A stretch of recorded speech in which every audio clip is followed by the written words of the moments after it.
अब आपको सीधा बिहार लिए चलते हैं, यहाँ पर तेजस्वी यादव इस वक्त प्रेस कॉन्फ्रेंस कर। पहले चरण में जो है मतदान किया और एक ही बात थी कि 20 साल पुरानी जो सरकार है, 20 साल में सबसे ज्यादा गरीबी, पलायन, बेरोजगारी, ना कारखाना, ना फैक्ट्री, ना उद्योग, ना धंधा, सबसे ज्यादा पलायन, शिक्षा चिकित्सा चौपट प्रति व्यक्ति आय में सबसे पीछे बिहार। यानी आप कह सकते हैं कि बिहार के लोगों का ये कहना है कि 20 साल राज करने के बाद भी एनडीए ने बिहार को सबसे अंतिम पायदान पर लेकर के, बल्कि 20 साल में डबल इंजन चाहती तो बिहार को नंबर 1 स्टेट बना सकती थी। 11 साल केंद्र में, 20 साल राज्य में। लोग जो है बड़ी संख्या में लोगों ने पलायन किया है बिहार से, 4-5 करोड़, पढ़ाई के लिए, कमाई के लिए, दवाई के लिए लोगों को जो है बाहर जाना पड़ता है। अब बिहार के लोगों को है कि आगे बढ़ना है। अब बिहार के लोगों को सुख सुविधा बिहार में चाहिए। कोई परिवार बिछड़े ना, केवल होली और छठ में ना मिले, बल्कि जिंदगी भर जो है साथ रहे और बिहार में पढ़ाई, दवाई, कमाई की व्यवस्था हो, उद्योग धंधे, फैक्ट्री लगे, फूड प्रोसेसिंग यूनिट लगे। लोग अब ये चाहते हैं। इसलिए मेरा कहना है कि 171 जो हम लोगों ने रैलियां की पूरे बिहार में, एक सुर से एक आवाज आ रही थी कि इस बार बदलाव चाहते हैं, परिवर्तन चाहते हैं। और पहले चरण में भी लोगों ने इस आधार पर वोट किया। अब आपको हम बताना चाहेंगे कि बिहार के लोग जो है इस बार इतिहास रचने जा रहे हैं और इस बार नौकरी वाली सरकार लाने जा रहे हैं, कलम राज को लाने जा रहे हैं। अब बिहार केवल सुर्खियों में नहीं रहेगा, बल्कि अब बिहार सफलताओं में गिना जाएगा।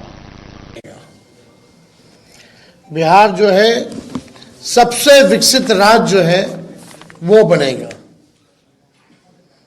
20 सालों में केवल सुर्खियों में रहता है, सफलताओं में कहीं आप देख लीजिए, इवन सदन में भी भाजपाओं के नेताओं से, एनडीए के नेताओं से, मुख्यमंत्री जी से, दो बेकार के जो उप मुख्यमंत्री हैं उनसे हमने पूछा कि एक काम बता दो जिसमें बिहार पूरे देश में नंबर 1 हो।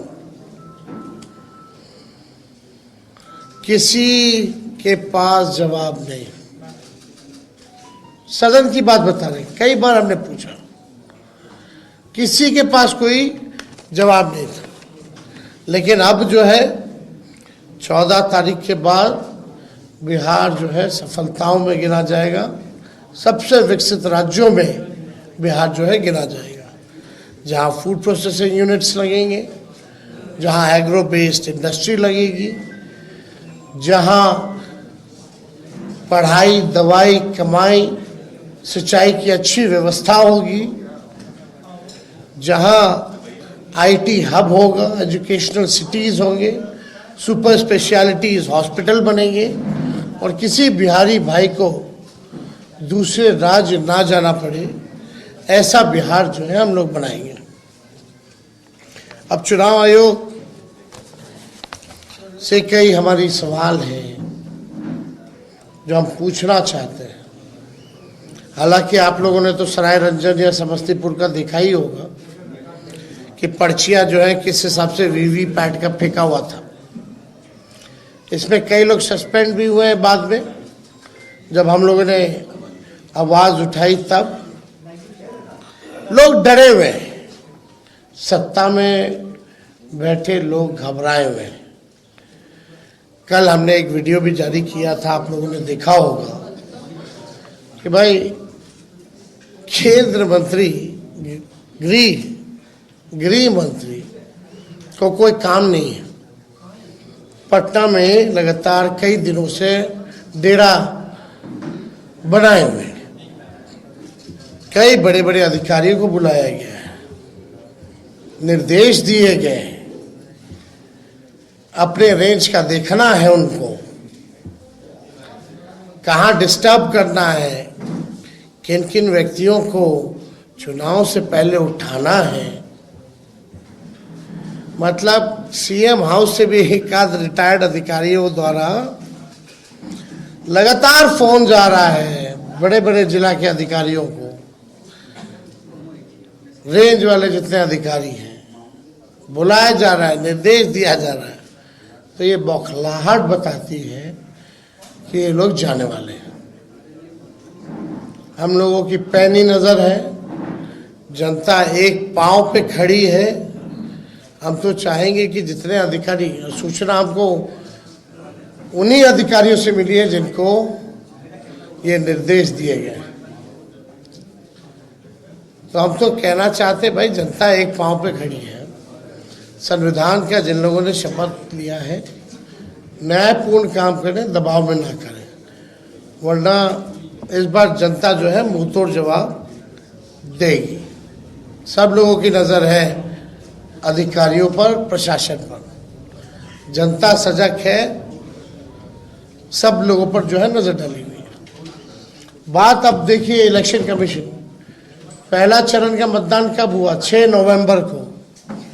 आज हम बैठ के पीसी कर रहे हैं 10 नवंबर को।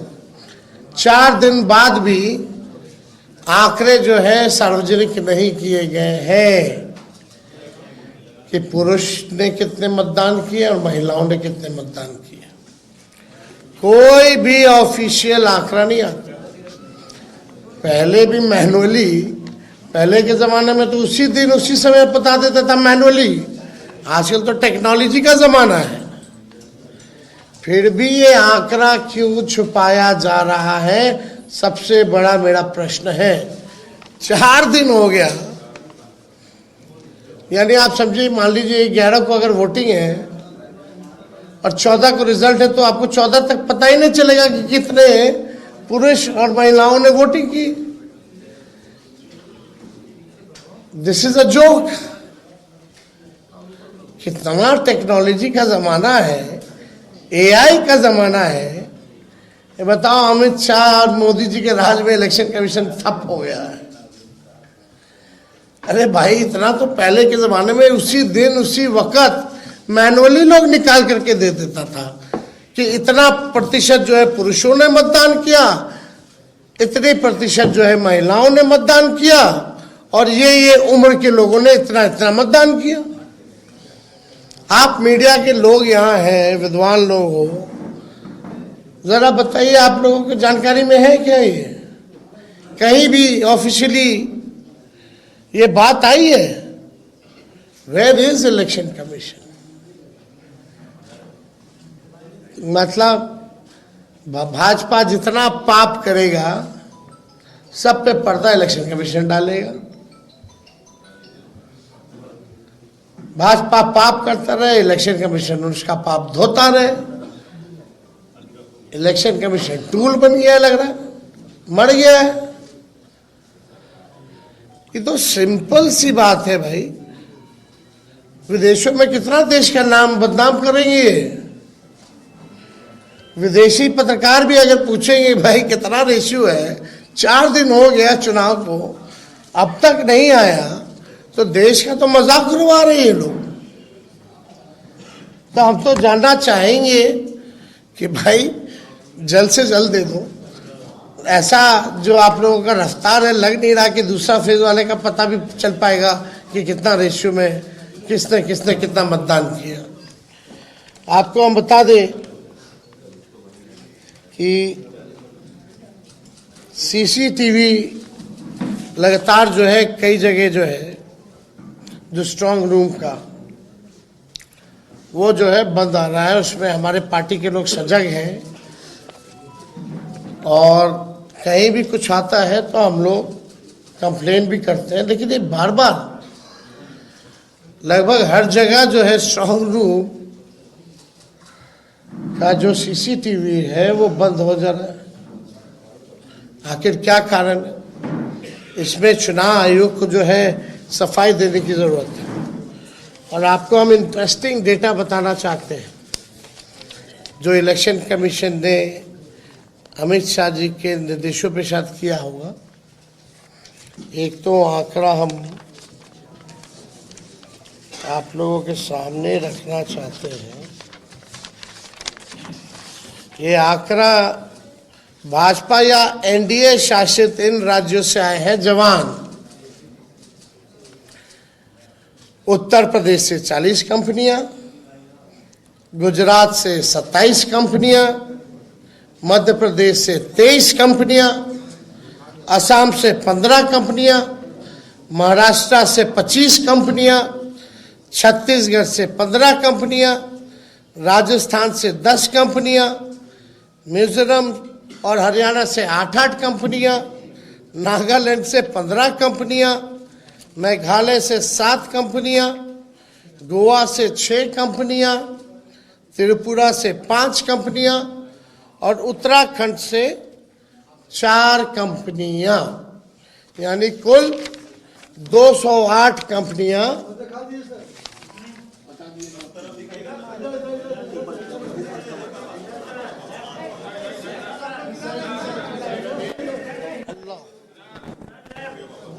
चलिए देखिए, यानी 208 कंपनियां भाजपा शासित राज्यों से उनकी पुलिस आई है। पहले बिहार विधानसभा चुनाव 2025 में सुरक्षा और निगरानी की व्यवस्था के लिए ये गंभीर सवाल जो है खड़ा हुआ है। ये गंभीर सवाल खड़ा हुआ है। बंगाल, कर्नाटका, तमिलनाडु से क्यों नहीं मंगाए भाई? झारखंड बगल में है, यूपी का आ रहा है, मध्य प्रदेश का आ रहा है, झारखंड अब बंगाल का क्यों नहीं आ रहा? दोनों बॉर्डर के इलाके में है। तो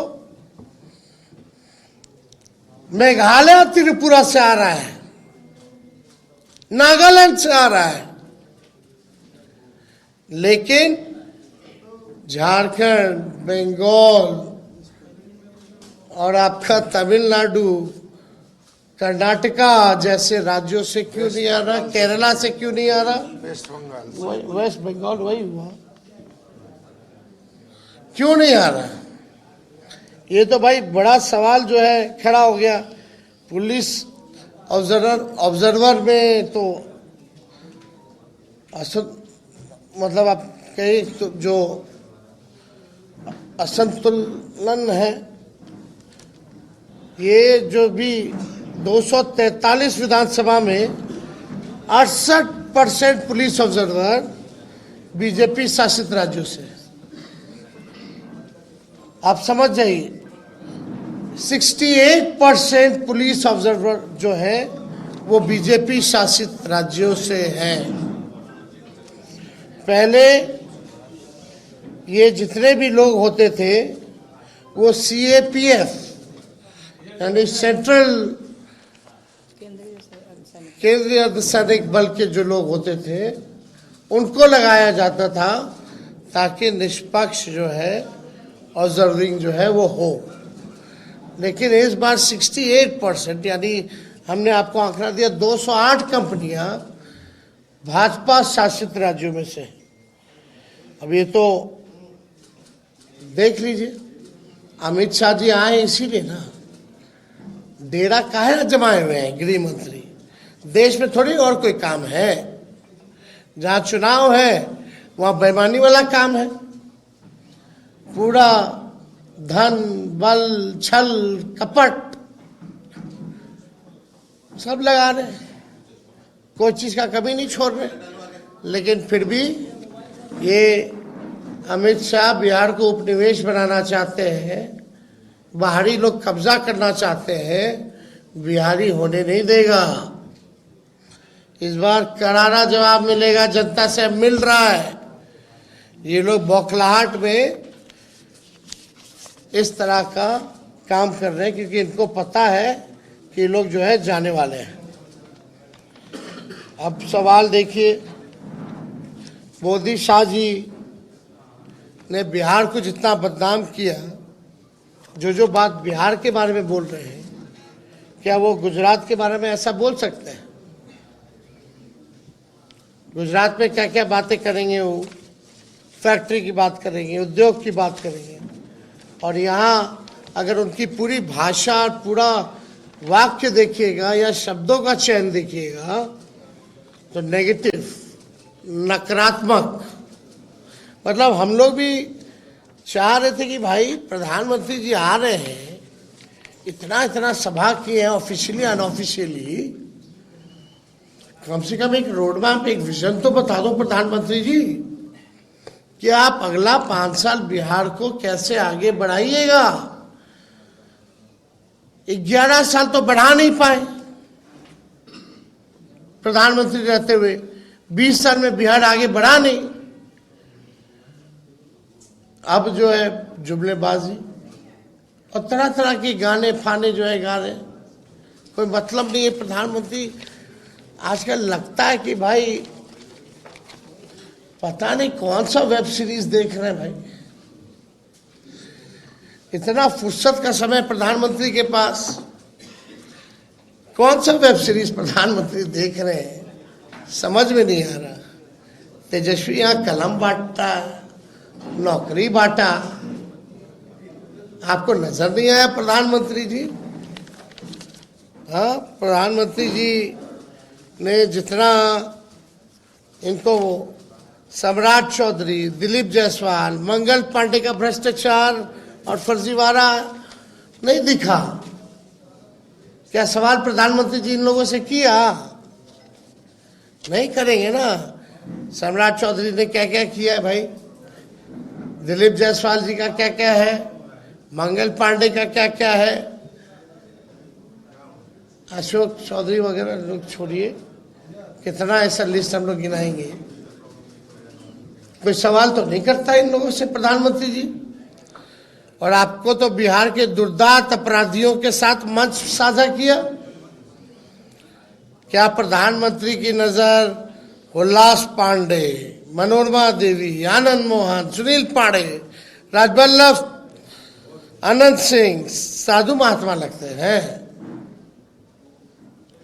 ये प्रधानमंत्री को बताना चाहिए, क्या वो साधु महात्मा है? ये लोग मंच साझा कर रहे थे। और तो और छोड़िए, सृजन घोटाले वाले मुख्य आरोपी विपिन शर्मा का विशेष पास बनवा कर करके उन्होंने एयरपोर्ट पर बुला करके पीठ ठोका है। आप समझ जाओ, वाह रे वाह प्रधानमंत्री जी, कथनी और करनी में कितना अंतर है। थोड़ा सा भी तो लज्जा आना चाहिए कि बोल क्या रहे हैं, कर क्या रहे हैं। थोड़ा सा अपना पुराना भाषण ही बिहार का पढ़ लीजिए।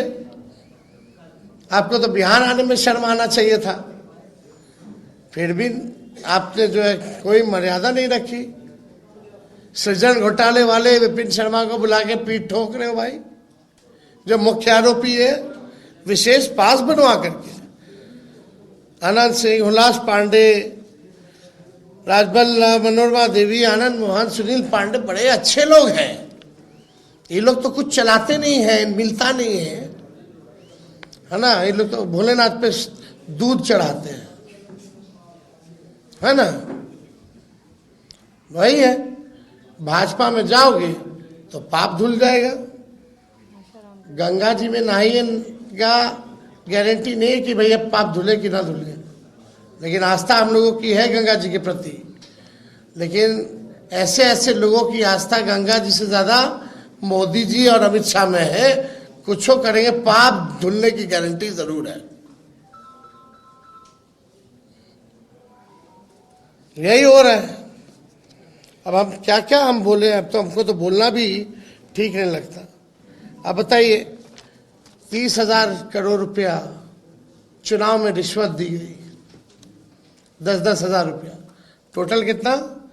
30,000 करोड़। चुनाव आयोग मौन, चुनाव के दिन भी खाते में आ रहा है पैसा 10,000। ये रिश्वत नहीं है तो और क्या है भाई? फिर भी जनता इनको करारा जवाब दे रही है। क्या इन लोगों ने नहीं किया इस पूरे चुनाव में? दिल्ली में 1 साल हो गया, दिल्ली में क्या क्या वादा इन लोगों ने किया था? महिलाओं का पैसा नहीं दिया अब तक। अमित शाह ने कहा कि भाई यूपी चुनाव में उन्होंने कहा था कि भाई दिवाली और होली पर सिलेंडर जो है मुफ्त में दिया जाएगा। जरा जाके यूपी वालों से पूछो बगल में कि सिलेंडर मुफ्त में मिला कि नहीं मिला। और इन लोगों ने रिश्वत जो दी है वो तो कर्जा है, वो तो ये लोग इंटरेस्ट के साथ लेंगे। लेकिन तेजस्वी जो माई बहन मान योजना के तहत देगा, 14 जनवरी का तारीख आप लोग याद रखिए, सरकार तो हम ही लोग बना रहे हैं। माई बहन मान योजना के तहत मकर संक्रांति दही चूड़ा वाले दिन अपने माताओं और बहनों के खाते में 30,000 रुपया डाला जाएगा। और ये आर्थिक न्याय के तौर पे महंगाई से सामना करने के लिए उनको सहयोग राशि दिया जाएगा। और ये निरंतर जो है ये प्रक्रिया चलती रहेगी, हर महीने चलता रहेगा। उसलिए 1 साल का एक साथ 30,000 रुपया हम लोग दे रहे हैं, यानी महीने का 2,500 के हिसाब से 12 महीने का 30,000। तो ये हम लोग तो करेंगे ही करेंगे। लेकिन आप देखिए स्थिति जो है क्या से क्या हो गया है। अब पूरे विश्व में नरेंद्र मोदी ने बिहार और बिहारियों को गाली दिलवाने का काम किया।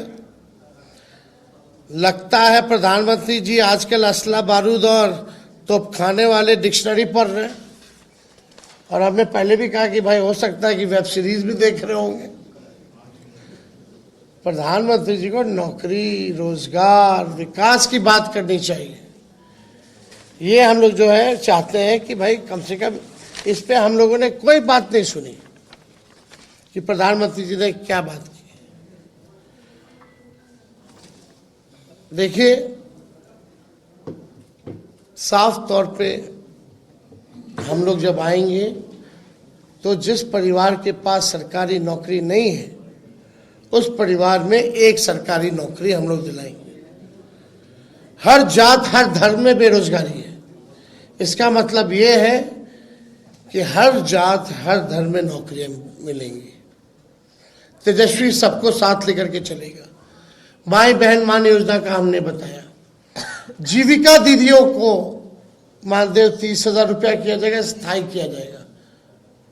जो समूह है, जो कैडर है, जो दिन रात काम कराती है सरकार, उनके लिए, अन्य जीविका दीदियों के लिए, कैडर समूह के लिए 2,000 मानदेय।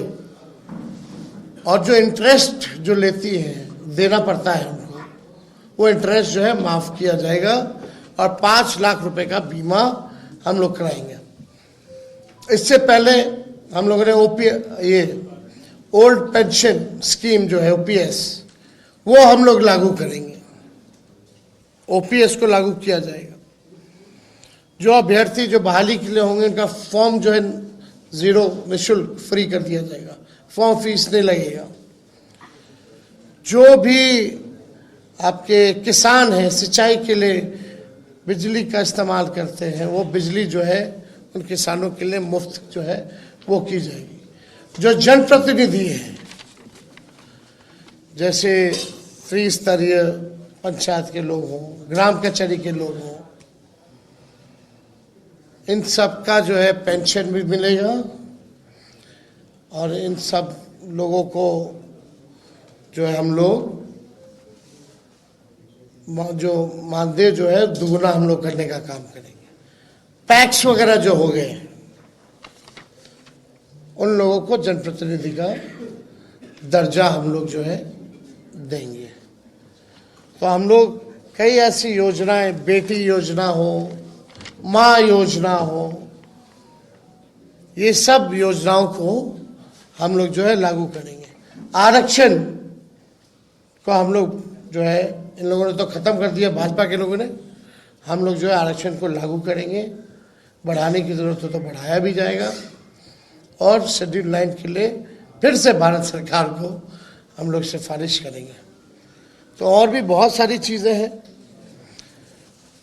अब आप लोगों को बता दें कि भाई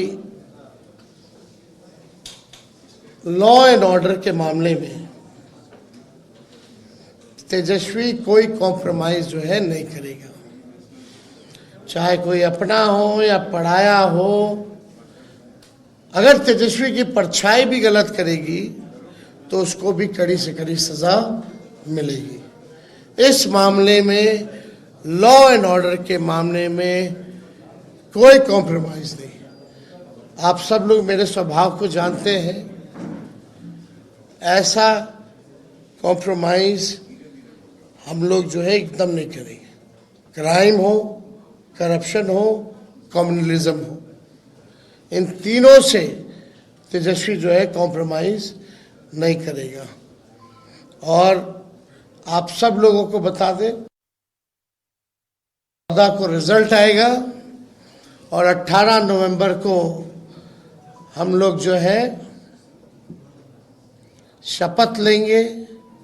26 नवंबर और 26 जनवरी यानी रिपब्लिक डे के दिन के बीच में खरवास भी आता है। इस खरवास में जितने अपराधी हैं उन सबको तेजस्वी सलाखों के पीछे चुन चुन करके भेजने का काम करेगा। 1-2 महीने के अंदर इस खरवास में 26 नवंबर से 26 जनवरी के बीच कोई अपराधी बिहार में नहीं बचने वाला है। 2 महीने के भीतर खरवास में जेल के अंदर जाने वाले हैं।